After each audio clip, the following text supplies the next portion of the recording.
नमस्कार साथियों, स्वागत है आप सभी का हमारे YouTube चैनल स्मार्ट स्टोरी 101 पर और मैं हूं दिव्या वर्मा। दोस्तों, आज की क्लास में हम मानसरोवर खंड के दूसरे छंद की व्याख्या को समझेंगे। और पहले खंड में आपको बताया जा चुका है कि पद्मावती अपनी सखियों सहित मानसरोवर में स्नान करने के लिए जाती हैं। तो अगर आपने पहली वीडियो नहीं देखी है, जाकर देख लीजिए, क्योंकि शुरुआती चीज़ें अगर आपको नहीं पता होंगी तो फिर आगे की व्याख्या समझने में आपको दिक्कत हो सकती है। और संदर्भ आपका वही रहेगा जो आपको फर्स्ट वीडियो में बताया जा चुका है। बाकी प्रसंग को समझ लेते हैं। और वीडियो अगर आपको पसंद आती है, आपके लिए हेल्पफुल रहती है, तो प्लीज़ दोस्तों वीडियो को लाइक शेयर ज़रूर कीजिएगा। चैनल पर नए हों तो सब्सक्राइब करना बिल्कुल भी मत भूलिएगा। तो प्रसंग है यहाँ पर, प्रस्तुत छंद में महाकवि जायसी ने मानसरोवर के निकट केल क्रीड़ा करती हुई सखियों का वर्णन किया गया है। केल क्रीड़ा का मतलब है हंसी मजाक करती हुई सखियों का वर्णन किया गया है। इसके साथ ही इसी छंद में एक आध्यात्मिक अर्थ को भी संकेतित किया गया है। यानी कि जो पंक्तियां यहाँ पर दी हुई हैं, इनके दो अर्थ हैं। तो सबसे पहले आपको साधारण अर्थ समझाया जाएगा, उसके बाद में जो आध्यात्मिक अर्थ है, रहस्यवादी अर्थ है, वो भी आपको बताया जाएगा। तो समझते हैं इसकी व्याख्या को। पहली पंक्ति है, खेलत मान सरोवर गई, जाय पाल पर ठाढ़ी भई। खेलती कूदती सभी सखियां पद्मावती के साथ में मानसरोवर तक पहुंच गईं और उसके तट पर खड़ी हो गईं। मानसरोवर के किनारे पर खड़ी हो गईं। फिर अगली पंक्ति है, देखि सरोवर हंसें कुलैली, पद्मावती सो कहीं सहेली। पद्मावती की सभी सखियां मानसरोवर की खूबसूरती को देखकर हंसी कुलेल करने लगीं, अर्थात प्रसन्नता पूर्वक क्रीड़ाएं करने लगीं, या फिर आप कह सकते हैं हंसी मजाक करने लगीं। और एक सखी पद्मावती से कहती है, क्या कहती है, अगली पंक्ति में समझिए। ऐ रानी मन देख बिचारी, एहि नैहर रहना दिनचारी। कि हे रानी पद्मावती, थोड़ा सा मन में विचार करके देखो, यहाँ नैहर में अर्थात मायके में हमें 4 दिन ही रहना है, अर्थात बहुत कम समय रहना है। फिर अगली पंक्ति है, जौलग अहै पिता कर राजू, खेल लेहु जो खेलहु आजू।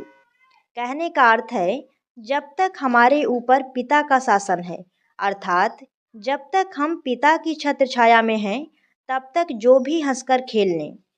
तब तक हमें जितना और खेलना है खेल लेना चाहिए, अर्थात हमको जितना आनंद मनाना है, जितना हम आनंद मना सकती हैं, उसे आज ही मना लेना चाहिए। फिर अगली पंक्ति है, पुण्य सासुर हम गवनब काली, कित हम कित यह सरवर पाली। फिर कल हम अपने अपने ससुराल को चली जाएंगी। कल का मतलब है बहुत शीघ्र, बहुत जल्द ही हम सभी सखियां अपने अपने ससुराल को चली जाएंगी। और फिर कहाँ हम सब होंगी और कहाँ यह सरोवर का किनारा होगा। अगली पंक्ति है, कित आवन पुनि अपने हाथा, कित मिलकै खेलब एक साथा। और उस समय अपने हाथ में हमारा आना ना हो सकेगा और हम सब पुनः एक साथ मिलकर नहीं खेल सकेंगी। भाव यह है कि ससुराल आते ही हम पराधीन हो जाएंगी, दूसरे के अधीन हो जाएंगी। और अगली पंक्ति है, सासु ननद बोलिह जीव लेही, दारुण ससुर ना निसरय देही। ससुराल में सास और ननदें कड़े बोल बोलकर हमारे प्राण ले लेंगी, हमारा जीवन दूभर कर देंगी और कठोर प्रभाव वाला हमारा ससुर हमें घर के बाहर निकलने तक नहीं देगा।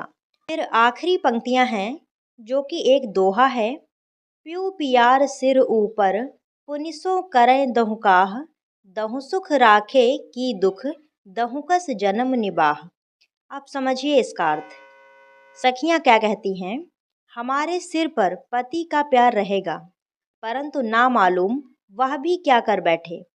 पता नहीं वह सुख में रखेगा या दुख देगा। ऐसी स्थिति में ना मालूम हमारा जीवन वहाँ कैसे कटेगा, अर्थात ससुराल में हमारा जीवन किस प्रकार से कटेगा। तो ये हो गया इन पंक्तियों का साधारण अर्थ। अब समझिए इसके रहस्यवादी अर्थ को। तो नैहर या फिर मायके से तात्पर्य है इस संसार से, जो यह लोक है। यहाँ रहकर जीवन अनेक प्रकार के आनंद उठा सकता है, परंतु जब व्यक्ति की मृत्यु हो जाएगी उसे पति अर्थात परमेश्वर के लोक में जाना पड़ेगा, जहाँ ना मालूम हमें कितने कष्ट उठाने पड़े, और वहाँ हमारे कर्मों के अनुसार ही हमारे साथ व्यवहार किया जाएगा। अगर हमने अच्छे कर्म किए हैं तो हमारे साथ उस प्रकार का व्यवहार होगा, और अगर हमने गलत कार्य किए हैं, बुरे कर्म किए हैं, तो हमारे साथ उस प्रकार का व्यवहार किया जाएगा। तो वही चीज़ यहाँ पर बताई गई है कि परमेश्वर का भय सबसे अधिक है, क्योंकि वह पति के समान प्यारा है, परंतु भक्त को यह आशंका बनी रहती है कि ना जाने वह हमारे साथ किस प्रकार का व्यवहार करेगा, सुख देगा या फिर दुख देगा। तो आप समझ सकते हैं कि इन पंक्तियों में दो अर्थ छिपे हुए हैं। एक तो साधारण अर्थ है, जो कि सखियाँ और पद्मावती एक दूसरे से बातचीत कर रही हैं, क्रीड़ाएँ कर रही हैं। ये साधारण अर्थ है जिसमें सखियों की बातचीत को दिखाया गया है। और दूसरा यहाँ पर आध्यात्मिक या फिर रहस्यवादी अर्थ छुपा हुआ है, जिसमें आत्मा और परमात्मा के बीच के बंधन को बताया गया है। तो यहाँ पर आपको दोनों अर्थ बता दिए गए हैं। अब हम बात करते हैं इसके काव्यगत सौंदर्य की। तो काव्यगत सौंदर्य में पहला पॉइंट है भाषा। तो यहाँ पर वही भाषा सेम रहेगी, ठेठ अवधी भाषा। कैसी भाषा है? ठेठ अवधी भाषा, यानी शुद्ध अवधी भाषा। रस की बात की जाए तो यहाँ पर श्रृंगार रस रहेगा, और छंद यहाँ पर वही रहेंगे, चौपाई और दोहा। 7 यहाँ पर चौपाई हैं और अंतिम दोहा है। अलंकार की बात की जाए तो यहाँ पर देखिए, पंक्तियों का अर्थ जो साधारण निकलता है वो कुछ और है, लेकिन यहाँ पर जायसी ने कुछ और ही अर्थ छिपा रखा है। तो अगर इस तरीके का कुछ होता है कि पढ़ने में कुछ और है और अर्थ कुछ और निकल रहा है, तो वहाँ पर होता है समासोक्ति अर्थ। और यहाँ पर स्वभावोक्ति अलंकार भी है। यहाँ पर समासोक्ति अलंकार और स्वभावोक्ति अलंकार दोनों हैं। तो आई होप आप लोगों को ये पंक्तियाँ बहुत अच्छे से समझ में आई होंगी। अगर वीडियो आपको अच्छी लगी है, पसंद आई है, सो प्लीज़ दोस्तों वीडियो को लाइक शेयर ज़रूर कीजिएगा, और चैनल पर नए हों तो सब्सक्राइब भी कर लीजिएगा। नेक्स्ट वीडियो में आपको आगे की व्याख्या समझाई जाएगी। तो मिलते हैं अगली वीडियो में, तब तक के लिए धन्यवाद दोस्तों। जय हिंद।